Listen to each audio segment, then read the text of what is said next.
hablaremos sobre otros tipos de ensayos complementarios y habrá otra charla sobre otro tipo de otros ensayos adicionales. Aquí hablaremos en primero profundizaremos aún más el tema de diagramas de esfuerzo de formación y hablaremos sobre la tracción, compresión, torsión, flexión, pandeo y cizallamiento. Primero hablemos sobre los diagramas de esfuerzo de formación con mayor profundidad. Cuando se hace un estudio en una máquina de tensión, de compresión, de flexión, de lo que sea, el comportamiento del material o del metal puede representarse de la siguiente manera. Hay unos puntos en los cuales hay una variación de la longitud debido a un esfuerzo y aquí se van graficando. Hay un momento en el cual las deformaciones son proporcionales, es decir, por cierta cantidad de esfuerzo hay una cantidad de deformación y con una pendiente constante. Hasta cierto momento se llega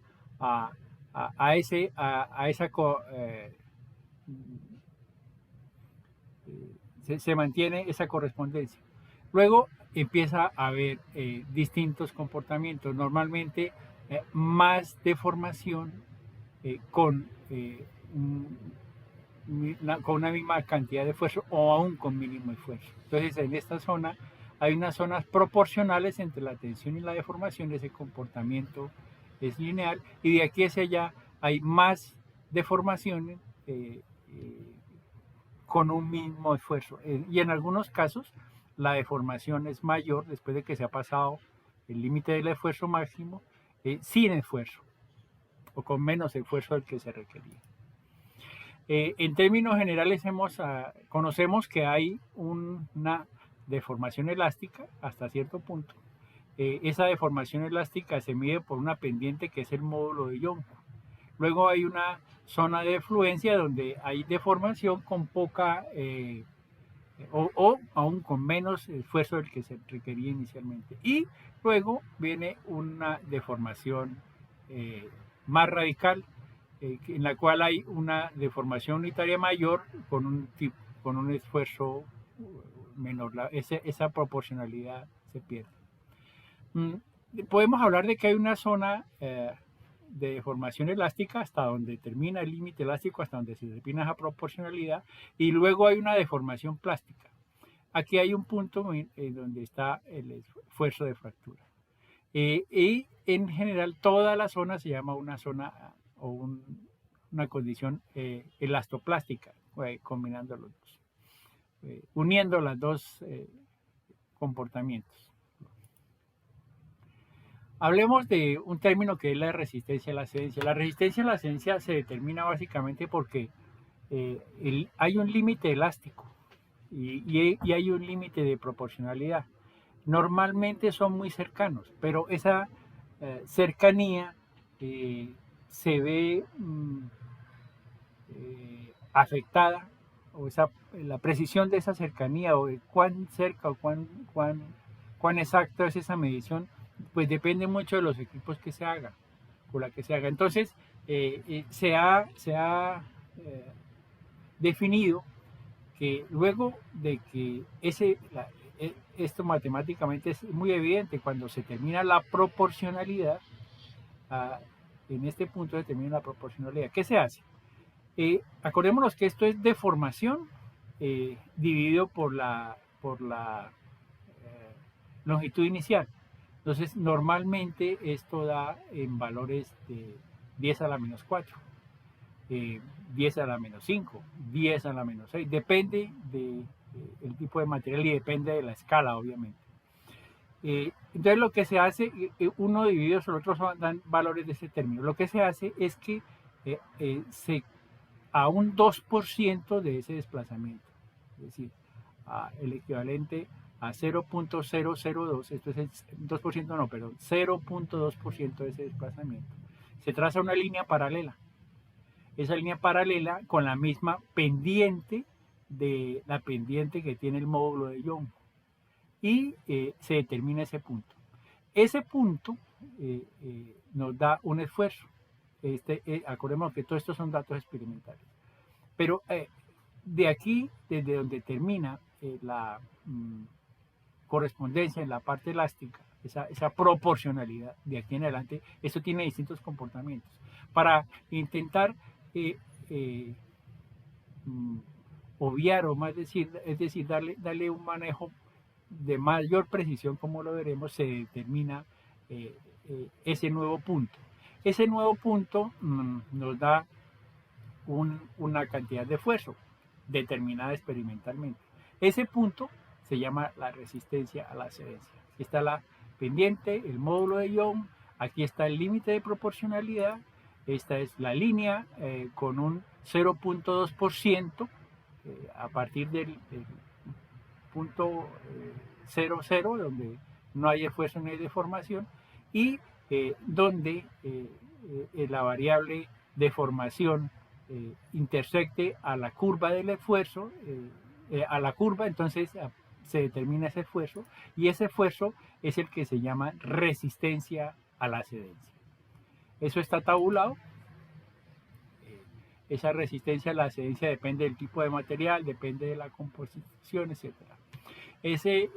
Ahora, el límite elástico, regresándonos acá, el límite elástico, este punto nuevo determinado a partir de el límite de proporcionalidad, es el que se utiliza para los cálculos posteriores. Y hasta ahí se supone que en realidad termina la deformación elástica. Entonces aquí son distintos, el límite elástico es ese, está la resistencia a la tracción en megapascales, el límite elástico en megapascales y el porcentaje de alargamiento. Es decir, por ejemplo, un titanio puro comercial que tiene entre el 99 y el 99.5 de titanio, está en ese margen, tiene una resistencia a la tracción máxima de 241 megapascales, un límite elástico de 182 y entre 172, 172 y 483 megapascales, dependiendo de la concentración del titanio, y el porcentaje de alargamiento de esto es decir, esto se puede alargarse hasta un 24% y retornar al punto inicial. A eso se refiere el porcentaje de alargamiento. Ese límite elástico está afectado por la temperatura. Aquí vemos la correspondencia entre estas concentraciones, y estas concentraciones son concentraciones, y estos valores están hechos a condiciones normales, es decir, 25 grados una atmósfera de presión, pero si aumentamos la temperatura, aquí se ve la variación. Entonces aquí está en grados centígrados. Por ejemplo, el titanio puro, ese que está aquí, que al aumentar la temperatura, aquí tiene una disminución en el límite elástico, está en 172, y a medida que aumenta la temperatura, ese límite elástico va disminuyendo. Vamos a hacer un análisis del diagrama de esfuerzo de formación a partir de lo que hemos hablado. Entonces, tenemos, esto es una curva típica, no es una... hay partes en donde el comportamiento matemático no tiene una linealidad ni una... no es fácil determinar una curva que lo defina totalmente. Entonces, para eso se han determinado estos puntos. Primero está donde termina el límite de proporcionalidad. Ese es fácilmente medible. La máquina va dando los valores en cuanto a...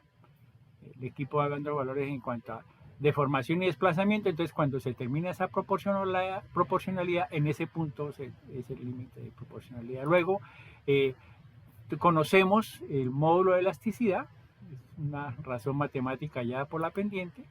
Este es el límite elástico, que como acabamos de hablar, se desplaza esa línea con la misma pendiente, un 0.2% en esa variable delta L sobre L, y donde se intersecte, donde se determina que hasta ahí es el límite elástico. Es decir, se supone que ahí el esfuerzo que se haga ahí es un esfuerzo que causa un efecto reversible. Y ese punto, el esfuerzo que se ocasiona, se llama el límite de cedencia o la resistencia a la cedencia. Esa zona es la que se considera elástica. Esta pequeña pendiente lo que nos da es un margen de seguridad, ese 0.2%. Esta es la zona elástica del material. Luego viene un comportamiento que tiene mucha variabilidad, donde se empiezan a romper los enlaces o a desplazarse a través de los planos basales. Entonces, esta es la zona elástico-plástica, es decir, donde hay elasticidad y plasticidad, pero a partir de aquí se considera que ya hay una deformación permanente, y se llama también zona de fluencia. Entonces, para determinar la fluencia, en algunos casos es fácilmente determinable, puede tener un comportamiento lineal, puede descender un poco, puede ascender un poco, etc. Es fácilmente medible, pero hay ocasiones en las que tiene un comportamiento como el de la gráfica. No es el esfuerzo sube, el desplazamiento, la razón entre el desplazamiento y el esfuerzo varía mucho. Entonces, ¿qué se hace? Como estamos graficando momentos y puntos, entonces se grafica cada punto y cada momento, dependiendo del desplazamiento y dependiendo de la fuerza, y se saca un promedio estadístico, y se determina un esfuerzo de fluencia media.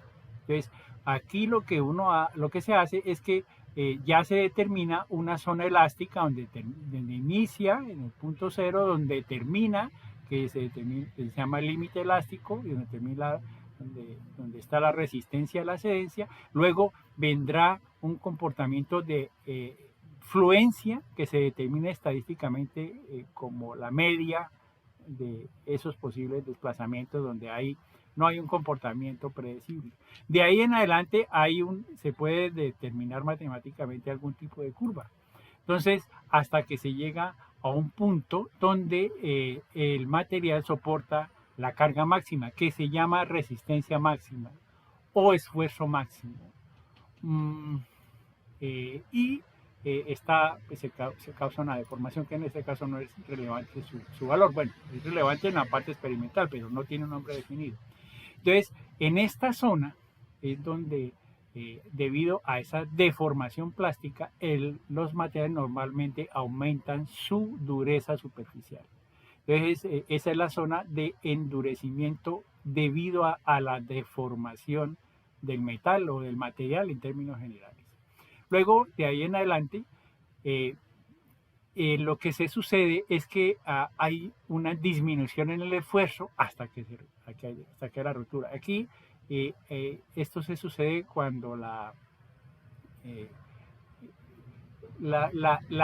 los átomos que están unidos el uno con otro, su área relativa disminuye. Entonces, al disminuir el área con un esfuerzo o mínimo esfuerzo, ese efecto, hay un mayor esfuerzo por unidad de área. Y se presenta esa disminución que aquí se presenta la rotura. Entonces, ese punto donde está la rotura es el que se denomina como el punto de resistencia a la rotura o el punto de esfuerzo de rotura. Y esta zona es la zona de extracción, porque es donde ya se sucede esa reducción en cuanto al esfuerzo con relación a la deformación y el punto de rotura.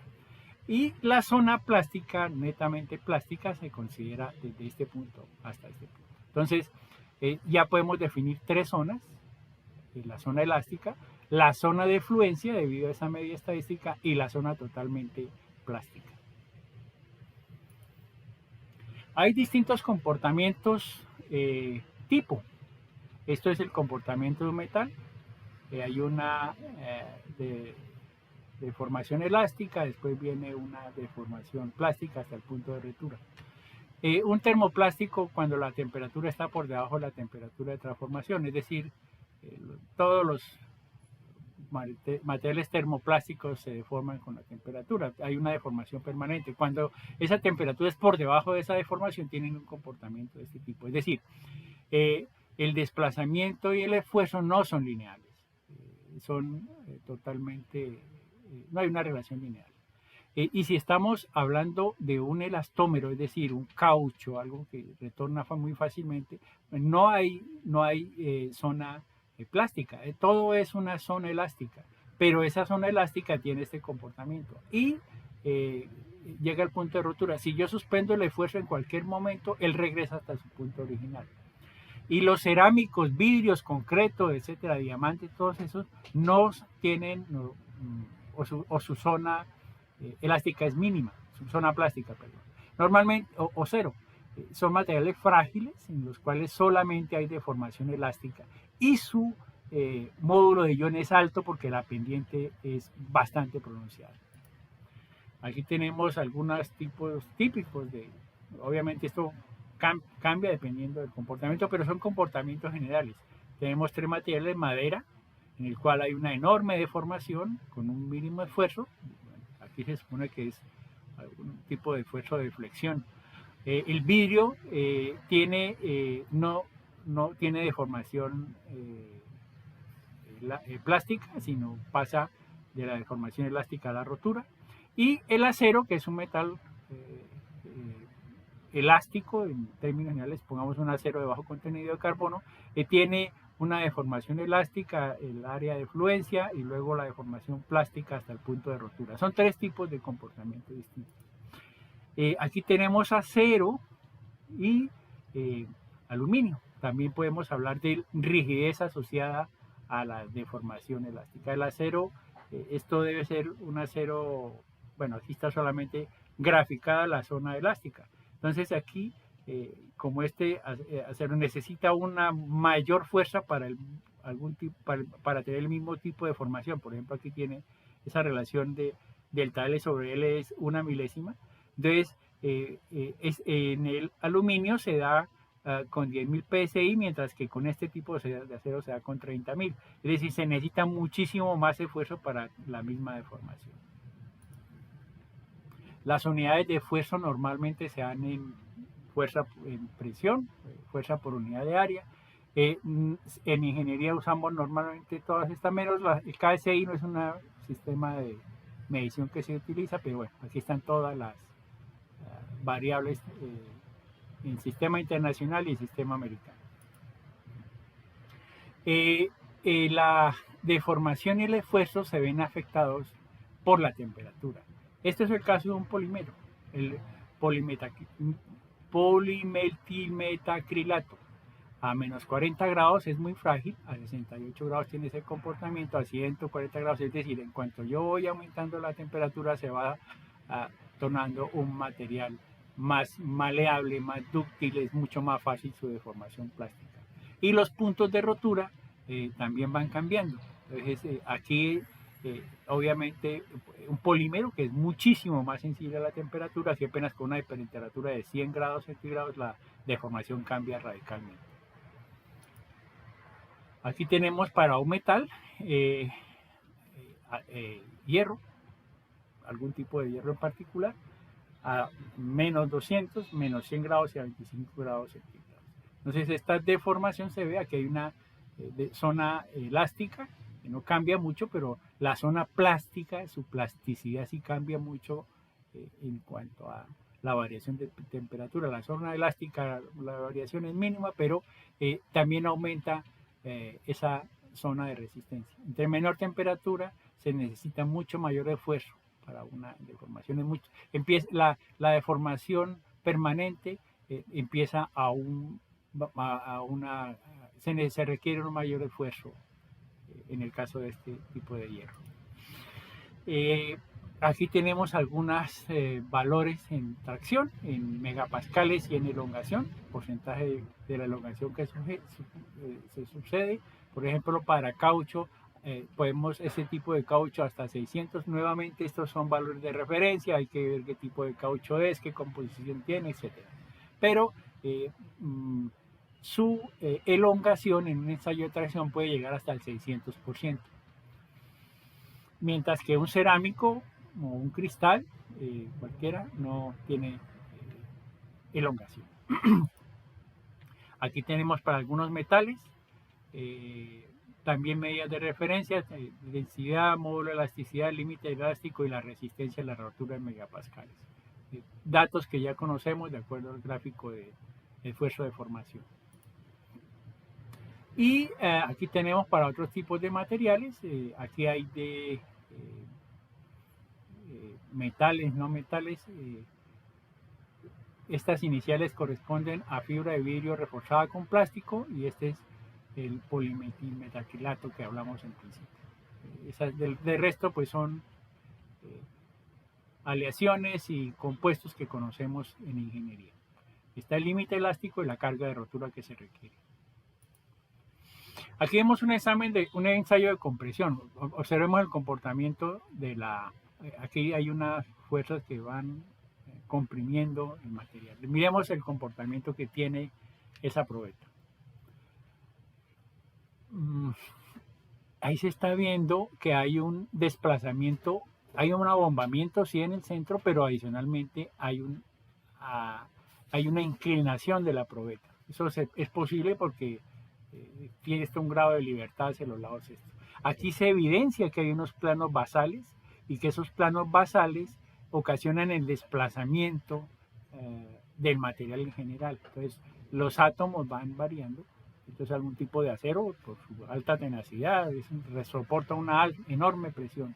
Entonces, se ve ese abombamiento, pero también se ve el desplazamiento lateral debido a ese desplazamiento relativo que hay entre los planos basales o los planos de empaquetamiento compacto.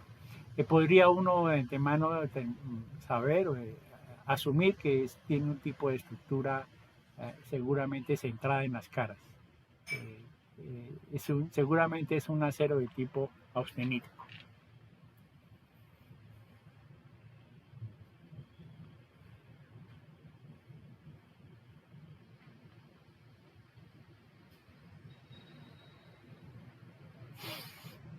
Bueno, en esta diapositiva vemos un ensayo de compresión, pero para un material frágil.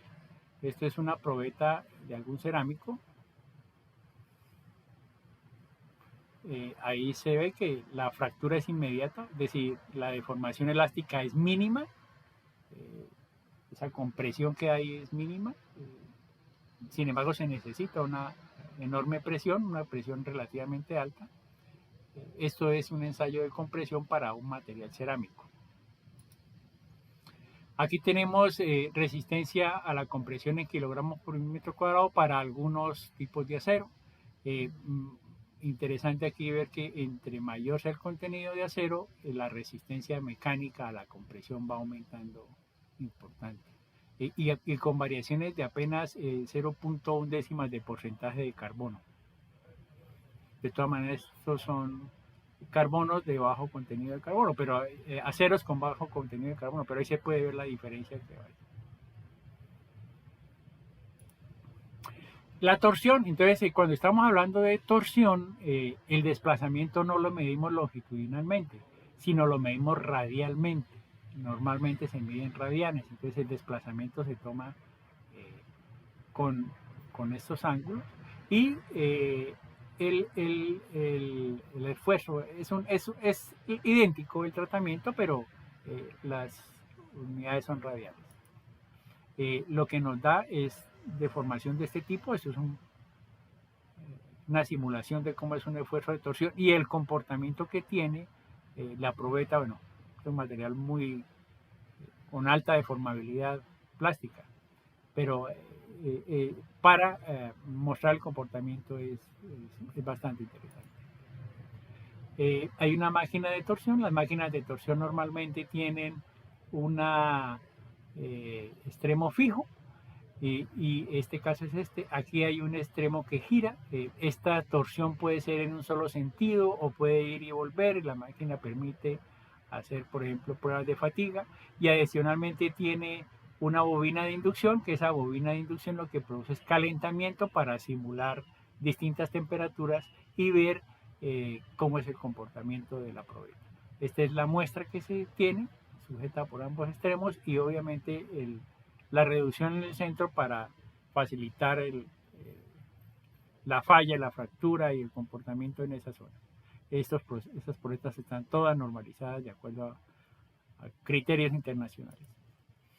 Aquí tenemos un ensayo de flexión con 2 puntos de apoyo en una viga de madera. Se apoya en 2 partes y se va aumentando la presión. Igual aquí se está midiendo el desplazamiento transversalmente y se grafica y se obtienen gráficas con un comportamiento similar a las que hemos visto. También tiene un punto de elasticidad, tiene un punto de plasticidad y habrá unos límites para la rotura también. Depende de la madera, la dirección de las fibras. Esto es un material amorfo que cambia constantemente, pero hay valores estadísticos promedios. Aquí lo tenemos, pero para fibra de carbono. Normalmente se cree que la fibra de carbono es frágil, depende, hay fibras de carbono frágiles, pero hay fibras de carbono con alta tenacidad y hay fibras de carbono que tienen y que sufren deformación plástica, como en este caso esta probeta. Esta probeta, al suspenderse el esfuerzo, no retorna a su forma original, entonces hay un nivel de plasticidad. Obviamente hay esfuerzos de tensión y de compresión dependiendo de donde se mire. En esta zona interna hay esfuerzos de compresión y en esta zona externa hay esfuerzos de tensión sobre las áreas en estudio. Okay. Este es el ensayo de Pandeo. Aquí la sección transversal es mucho más pequeña que la longitud. Vemos que al principio colocó una carga grande, después va incrementando cargas más pequeñas pero constantes, y se sucede el pandeo, esa deformación. Luego va a suspender las cargas, va quitando las cargas. Esto se puede graficar, el desplazamiento lateral y la carga, esa razón que hay. Y lo que nos damos cuenta es que en este caso no se pasó el límite elástico, es decir, a pesar de que se puso suficiente carga, que la deformación fue importante, es un material bastante elástico porque al eliminarse la carga, esto retornó a su punto, a su forma original, a su situación original. Okay. El ensayo de cizallamiento. El cizallamiento es una prueba radical. Esto es un esfuerzo que se hace como con unas tijeras o una cizalla, las guillotinas para papel hacen ese esfuerzo, o las cizallas para metal. También estas pruebas están normalizadas en cuanto a calibres de la probeta, dureza de las cuchillas, formas de las cuchillas, etc. El análisis de cizallamiento es muy interesante, sobre todo cuando es determinante, pues en todos casos, pero en este caso en particular, cuando son estructuras hechas con remaches. Estos remaches tienen que estar calculados para que al ensamblarse no cambie la elasticidad que pueda tener, por ejemplo, un puente. Si yo coloco un número de remaches mayores a los que deberías colocar de acuerdo a los cálculos que se hagan, puede volverse más rígido en esa parte y al aumentar la rigidez puede haber una falla por una carga. Entonces lo que se debe buscar es que tanto esa flexibilidad que tenga, por ejemplo, el puente no se vea afectada por esos procesos de ensamble con este tipo de uniones, un tipo de unión tipo remache. Entonces ahí se hacen análisis de cizallamiento que nos da toda esa información. Aquí están los distintos momentos de un proceso de cizallamiento. Eso no solamente se da en los procesos de corte de este tipo, sino también troquelado, estampado, etcétera, donde hay un corte de metal. Aquí está el punzón, que es una parte, y aquí está el dado, que es la otra parte. Normalmente, por ejemplo, esto puede ser un sacabocados. Es una parte de un sacabocados. Aquí está el material que está interno, que va a sufrir la deformación definitiva elástica. Y estos son los variables que se tienen en cuenta. Primero hay una deformación plástica, hay una penetración y al final hay una fractura bisecorta. Es un tipo de deformación plástica. Tenemos algunos módulos de corte, rigidez y cizalladura. Entonces aquí están en gigapascales a temperatura ambiente para cerámicos y los otros son aceros. Bueno, aquí hay polímeros también. Y estos sí son todos para metales. Aquí Dural es una referencia de un duraluminio que tiene ese tipo de composición: cobre, silicio, magnesio, manganeso. La resistencia corta en PSI, obviamente bajo pruebas normalizadas. Otro tipo de metal: estirado en frío, aluminio, acero de carbono, acero leado, etc. Todos estos son metales. Y el módulo de selladura en 10 a la menos 9 newton sobre metro cuadrado. Bueno, con esto terminamos esta segunda charla sobre propiedades mecánicas en lo que refiere a los ensayos de resistencia mecánica. Habrá otra charla que complemente este tema. Muchas gracias.